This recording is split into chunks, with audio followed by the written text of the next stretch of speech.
Bonjour à toutes et à tous, je suis ravie de vous retrouver pour un nouvel épisode solo cette fois-ci. Et on est aujourd'hui le jeudi 1er juin et on rentre en France demain, on prend l'avion. Et je voulais faire un peu un épisode à chaud sur 5 points que je retiens d'avoir vécu cette expérience en Amérique centrale. Principalement du coup au Costa Rica et puis aussi un petit peu au Guatemala et un petit peu au Mexique. Quand je dis à chaud, c'est parce que du coup j'ai pas encore de recul, mais je trouve toujours aussi intéressant et de le faire à chaud et potentiellement peut-être plus tard de le faire aussi avec du recul parce que l'intégration et la perception des choses souvent peut être différente. Donc, si je retiens quelque chose, c'est le fait d'oser. Avec Julien, quand on a décidé de partir au Costa Rica, c'était en avril 2022, donc il y a un peu plus d'un an. On est parti en août, donc on est parti concrètement, c'était quoi, 4 mois plus tard. Et je sais qu'il y a des personnes qui prévoient très longtemps à l'avance, qui prévoient des budgets, etc. Et c'est aussi une bonne façon de le faire. Mais c'est vrai que nous, en fait, on s'est décidé, en avril. Et à partir de là, on s'était mis comme objectif d'acheter les billets d'avion. Et puis après les billets d'avion, c'était de prendre un logement pour au moins 2 mois. On l'a fait avec beaucoup de naïveté. Dans nos têtes, on savait que le Costa Rica c'était un pays onéreux en termes de budget logement, mais on pensait pas, je pense, comme j'ai déjà dit dans 12 épisodes, mais que c'était autant onéreux dans tout, que ce soit au niveau de louer une voiture, de la nourriture, des activités, enfin toute la vie de toute façon, c'est un très très gros budget.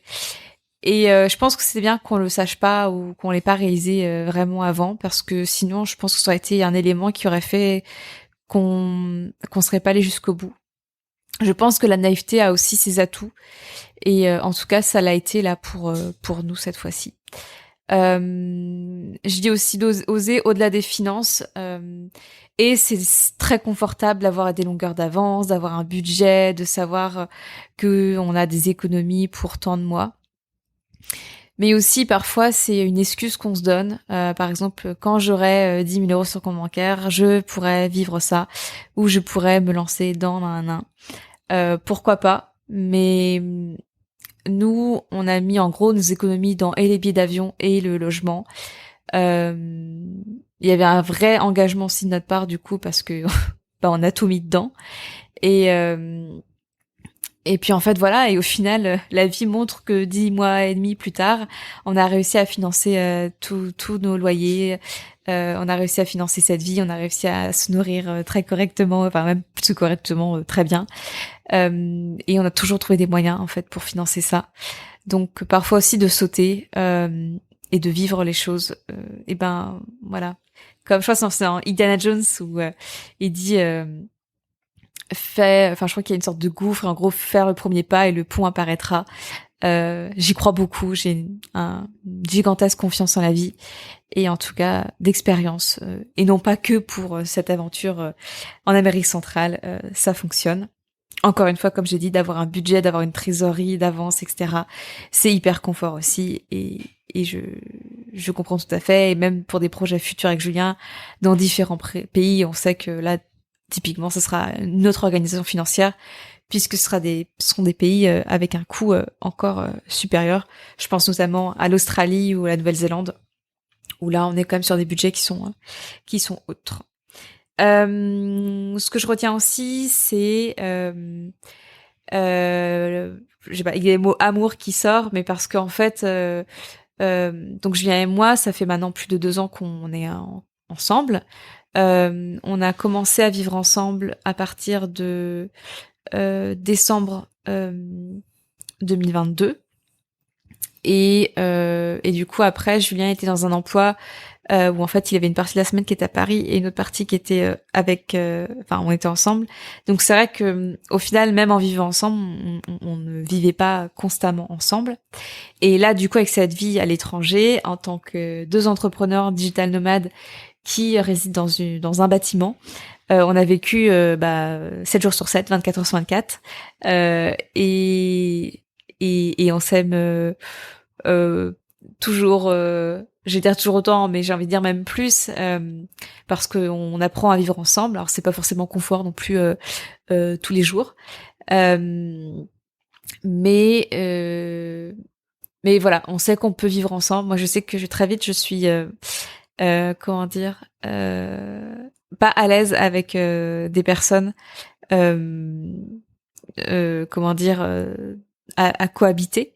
Mais c'est vrai que Julien, c'est fait partie de ces rares exceptions. Et du coup, c'est vraiment que du bonheur de savoir ça, parce que bah, ça renforce aussi le fait que l'on s'est vraiment bien choisi et qu'on peut continuer de cette façon. Donc voilà, ça c'est vraiment important. Et ce que je trouve aussi important, c'est que malgré parfois nos disputes, malgré les tensions que cette vie aussi peut créer, notamment cette année, c'était plus sur des tensions au niveau financière. Eh bien, tous les soirs, nous sommes endormis, réconciliés et heureux d'être ensemble. Donc ça, je pense que c'est aussi très important et porteur pour moi. Et bah, ça renforce la confiance en notre couple. Euh, Tout à l'heure, sur la plage, on s'est posé la question si on devait refaire quelque chose, si on devait changer certaines choses sur cette aventure de plus de 10 mois, qu'est-ce qu'on changerait? Et ce que j'ai dit à Julien, et on était d'accord tous les deux, c'est qu'en fait, on changerait rien. Comme je l'ai dit tout à l'heure, je pense que la naïveté a du bon, en tout cas pour cette première expérience, ça est vraiment du bon. Et, et même les galères qu'on a vécues, et on n'a pas vraiment beaucoup vécu de galères, eh bien, c'est plein d'apprentissage et en fait on avait besoin de les vivre, donc moi je ne changerais rien et et Julien non plus.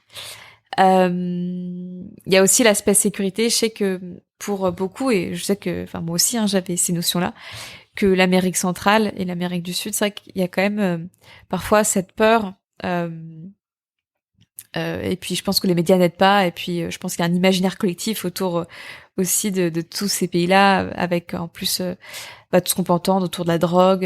Enfin là, je pense par exemple au Mexique ou à la sécurité au Guatemala. On savait que le Costa Rica c'était un pays qui c'est un pays qui est très pacifique, donc on n'avait pas trop peur là-dessus, puis on connaissait des gens qui y habitaient, mais on avait ça qu'une appréhension particulière pour le Mexique et le Guatemala. Et en fait, ce qu'on s'est rendu compte, c'est qu'à un moment donné, il faut vivre les choses, comment dire, par soi-même, parce que les on-dit, bah ça reste des on-dit, ça reste des rumeurs. Et alors évidemment, par exemple à Guatemala, dans certains quartiers de Guatemala City, la capitale, vous n'y allez pas, mais même les locaux en fait, ils y vont pas. Mais sinon le Guatemala, au contraire, nous on a, enfin les villes qu'on a fait, donc c'était Atitlan, et puis on a aussi été enfin au lac Atitlan et puis du coup à Antigua. Ces villes au contraire, on s'est senti vraiment très en sécurité. Enfin, on n'y pensait même pas en fait. Les gens étaient extrêmement accueillants, les locaux. Dès qu'on faisait l'effort de parler espagnol, ce qui pour nous semble quand même assez évident, ils étaient vraiment vraiment touchés. C'était des gens qui d'ailleurs voulaient vraiment pousser à la discussion et à la rencontre avec l'autre. Donc c'est finalement au Guatemala où on a vraiment amélioré notre espagnol. Et c'était vraiment chouette. Et après au Mexique, alors le Mexique, on a fait une toute petite partie, hein, parce qu'on a été dans la Riviera Maya, donc la partie Caraïbe, dans la région du Yucatan. Alors c'est une région hyper touristique, c'est là en gros où les Canadiens et les Américains vont pour avoir du soleil l'hiver. Mais pareil, là on s'est senti en sécurité. Le contact était moindre, mais parce qu'en fait on était vraiment pris pour des touristes avec les locaux et puis voilà.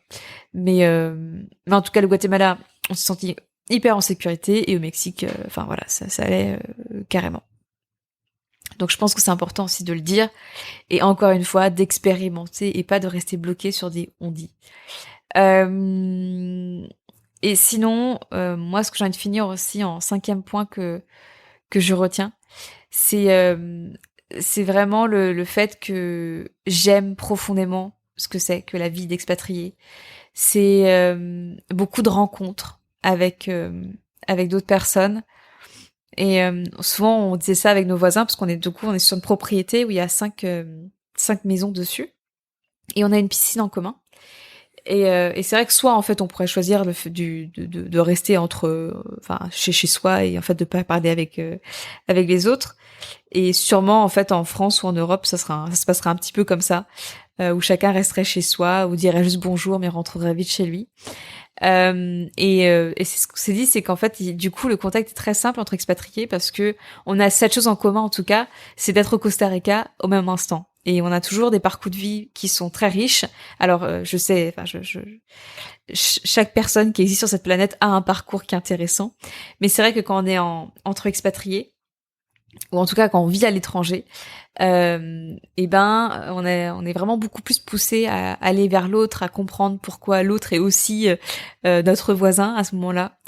Et ça crée des relations qui sont fortes. Quand on a dit au revoir, on a fait une petite fête il y a quelques jours là pour rassembler les personnes qu'on aime profondément ici. Et et puis bah du coup pour se dire au revoir. Et c'est vrai que ça a créé du coup, enfin pour moi c'est une deuxième famille un petit peu, et c'est des gens avec qui on a tissé des liens, on s'est côtoyés pendant des jours, et au-delà même du fait qu'on était voisins, on s'échangeait souvent des messages via WhatsApp, il y avait beaucoup d'entraide. Nous ce dernier mois, donc on n'avait pas de voiture avec nous en termes de location, puisque c'est quand même un très très gros budget. Et du coup en fait il se trouve qu'on a une famille danoise. Si vous avez écouté l'épisode en anglais, là, le premier, c'est Maria. Et en fait, ils nous disaient, mais quand vous avez besoin de la voiture, dites-nous, et puis on vous passe les clés. Et du coup, grâce à eux, en fait, on n'a pas du tout ressenti ce manque de voiture. Et, euh, et pareil, enfin, voilà, c'était hyper confort pour nous. Et je pense que, voilà, c'est dans ce genre de situation, euh, un peu, voilà, à l'étranger, ensemble, où ça crée vraiment des liens forts de confiance et où chacun se soutient. Et ça me touche énormément. Surtout que, donc, avant de partir, ça fait plusieurs mois qu'on vivait à Erquy en Bretagne avec Julien. Et, euh, et alors, je suis pas forcément allée spécifiquement vers l'autre. Je crois que j'avais besoin de faire une pause aussi un peu en mode ermite. Mais au-delà de ça, en fait, enfin, il y avait pas vraiment de relation ou de rencontre possible en particulier. Et je crois qu'en fait, en plus, quand on est entrepreneur, quand on travaille depuis chez soi, c'est pas évident de rencontrer d'autres personnes. Euh, Vraiment en tant qu'ami, c'est vrai que c'est plus facile. Je pense que quand on a un travail salarié dans une grande équipe, on peut du coup rencontrer sur des copains entre collègues. Mais là, du coup, ce qui est vraiment chouette, c'est que, bah voilà, comme j'ai dit, le point commun, c'est le fait qu'on soit au Costa Rica au même instant. Et, euh, et du coup, c'est voilà, on a hâte de les retrouver quand on reviendra à un moment donné. Euh, Cette vie d'expat aussi, ça amène à beaucoup de découvrir en fait autour de chez soi. Euh, et voilà, de découvrir aussi d'autres coutumes, d'autres façons de vivre. Enfin moi je trouve que c'est hyper enrichissant, et enfin voilà, en tout cas moi j'adore. Pour moi c'est voilà, c'est comme j'ai dit, c'est hyper enrichissant, et c'est mon mode de vie aujourd'hui que j'aime, que j'ai envie de continuer. Euh, et que voilà, qu'on choisit tous deux parce que pour Julien aussi ça lui convient, et c'est parfait comme ça. Donc en termes de conclusion, euh, comme j'ai dit, voilà, on arrive avec la conclusion que Julien comme moi, nous aimons vraiment cette vie, d'être ailleurs, de découvrir d'autres choses, d'avoir là du coup on a eu un gigantesque été. Puis ce qui est merveilleux, c'est qu'on va arriver en France là et ça va être à nouveau le début de l'été. Donc on va enchaîner l'été, d'avoir chaud comme ça tout le temps, de pouvoir se baigner dans de l'eau chaude aussi. Enfin bref, tout ça fait que voilà, on aime beaucoup pouvoir vivre des choses qu'on n'aurait pas pensé vivre en fait avant. Et puis voilà, quand même on disait qu'on aimait le chaud, mais si ça se trouve dans quelques mois on sera dans un pays où il fera pas spécifiquement chaud, on verra. Mais en tout cas voilà, le fait d'être ailleurs, comme vous avez dû le comprendre et que je vais le répéter 15 fois, mais on aime ça. Pour nous aujourd'hui, je pense que clairement on peut dire que c'est notre façon de vivre. Peut-être que dans 2 ans ça le sera plus, peut-être que dans 10 ans ça le sera plus, mais en tout cas là à l'instant T, ce que je peux vous dire, c'est que je rentre en France et je rentre déjà avec l'idée que voilà, ça va être chouette là ces 2 mois, mais que après on va repartir. Où exactement, on n'a pas encore fixé vraiment d'idées. On avait eu voilà quelques idées il y a quelques semaines, quelques mois.